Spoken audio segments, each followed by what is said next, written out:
لاپتہ نذیر بلوچ اور وہاب بلوچ کے لواحقین کی جانب سے کوئٹہ پریس کلب کے باہر احتجاجی مظاہرہ کیا گیا۔ لواحقین کا کہنا تھا کہ عیسیٰ نگری کوئٹہ سے 2 طالب علموں وہاب بلوچ اور نذیر بلوچ کو جبری گمشدگیوں کا نشانہ بنایا گیا۔ طلباء سمیت بلوچ سوسائٹی میں جاری جبری گمشدگیاں انتہائی بھیانک شکل اختیار کر چکی ہیں، جس سے طلباء، اساتذہ، تاجران، غرض کہ پورا بلوچ سماج بری طرح سے متاثر ہے۔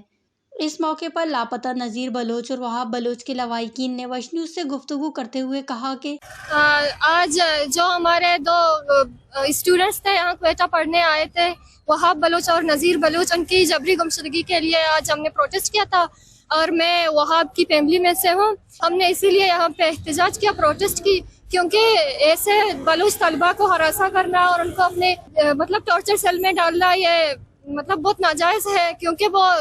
دور دراز پسنی سے ادھر آیا تھا پڑھنے کے لیے، مجبوری تھی۔ اگر کوئی گناہ کیا ہے تو پھر ان کو اپنی عدالتوں میں پیش کیا جائے، ایسے فیملیز کو عذاب کرنا بہت بڑی جرم ہے۔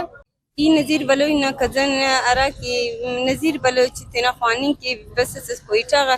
عیسیٰ نگری رہائشی ہے سرے اور تینا خوانیں گی برجات خاص سیول اسپتال بی ایس فرسٹ ایئر نے اسٹوڈنٹ کر سکے تو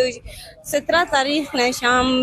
6 بجے نٹی میں زوراکی بیگوا کننگا نذیر بلوچ را کی سنت سیم معذوری او دی وقت دوا نہ ملنگ نہ وجہن نے پولیس کو نہ طبیعت پہ خراب مننگ کی یہ در ریاست خواست کے نذیر بلوچ وہاب بلوچ اگر جرم کریں تو عدالت تٹی پیش کی۔ ان کا مزید کہنا تھا کہ ہم عالمی انسانی حقوق، وکلاء برادری، صحافی برادری سمیت دیگر مکاتب فکر کے لوگوں سے اپیل کرتے ہیں کہ ہمارے بھائی کی بازیابی کے لیے آواز اٹھائیں تاکہ ہمارے خاندان کا دکھ کم ہو سکے۔ وش نیوز، کوئٹہ، بلوچستان۔